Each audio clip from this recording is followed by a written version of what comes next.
آج بات کرتے ہیں ورنیئر کیلیپر کی۔ ورنیئر کیلیپر ایک ایسا آلہ ہے جو اندرونی اور بیرونی فاصلوں کی پیمائش کے لیے استعمال ہوتا ہے۔ اس میں ایک مین سکیل اور ایک متحرک جبرے والا ورنیئر سکیل ہوتا ہے۔ ورنیئر سکیل پر موجود نشانات مین سکیل کے نشانات سے تھوڑے چھوٹے ہوتے ہیں۔ یہ ترتیب زیادہ درستگی سے پیمائش کرنے میں مدد دیتی ہے۔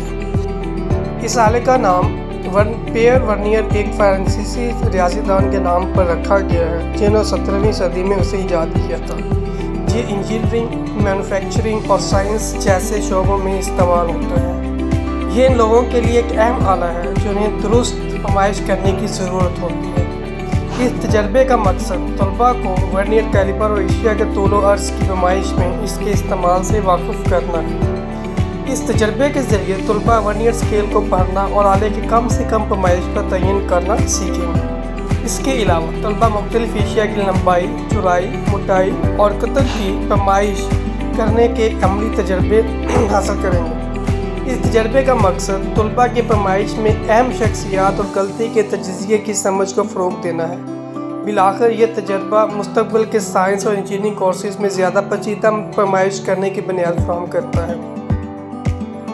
ورنیئر کیلیپر کے تجربے کے لیے آپ کو درج ذیل اور سامان کی ضرورت ہوگی۔ ورنیئر کیلیپر پیمائش کرنے کا بنیادی آلہ، ناپنے والی چیزیں جن میں بلاکس، سلنڈر یا کوئی اور چیز جس کے طول اور عرض ناپے جا سکتے ہیں، مشاہدات اور حساب کتاب کو ریکارڈ کرنے کے لیے نوٹ بک اور قلم۔ تجربہ شروع کرنے سے پہلے یقین بنائیں کہ ورنیئر کیلیپر صاف اور اچھی حالت میں ہے۔ جبروں اور ورنیئر سکیل میں کسی بھی نقصان یا ڈھیلے پن کی جانچ کریں۔ ورنیئر کیلیپر میں خود کو وقف کریں۔ مین سکیل، ورنیئر سکیل، فکس جبرا، موویبل جبرا اور دیگر اجزاء کی شناخت کریں۔ ایک مین سکیل ڈویژن اور ورنیئر سکیل ڈویژن کے درمیان فرق کو نوٹ کر کے ورنیئر کیلیپر کی کم سے کم گنتی کا تعین کریں۔ کسی چیز کی لمبائی کی پیمائش کرنے کے لیے کیلیپرز کے جبرے کھولیں اور چیز کو جبروں کے درمیان میں رکھیں۔ جبروں کو آہستہ سے بند کریں جب تک وہ چیزوں کو مضبوطی سے نہ پکڑ لیں۔ ورنیئر سکیل کی صفر نشان سے پہلے مین سکیل ریڈنگ پڑھیں۔ اس ورنیئر سکیل ڈویژنز کی شناخت کریں جو کسی بھی مین سکیل ڈویژنز کے ساتھ بالکل سید میں ہیں۔ ورنیئر سکیل ریڈنگ کو کیلیپرز کی کم سے کم گنتی سے ضرب دیں۔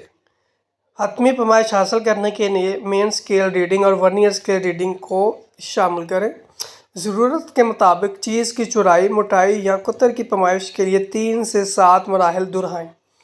تو وہ اپنی تمام پیمائش کو اپنی نوٹ بک میں جدول کی شکل میں ریکارڈ کریں۔ ورنیئر کیلیپر کو احتیاط سے سنبھالیں اور اسے گرنے سے بچائیں کیونکہ اس سے آلے کو نقصان پہنچ سکتا ہے اور اس کی درستگی متاثر ہو سکتی ہے۔ یہ ویڈیو ان تمام بچوں کے لیے ہے جن کا ابھی 10th میں پریکٹیکل ایگزام ہونا ہے اور اس دفعہ کافی سختی کے ساتھ ایگزام لیا جائے گا۔ اس ویڈیو کو بار بار دیکھیں اور اس ایکسپیریمنٹ کو بار بار رپیٹ کریں۔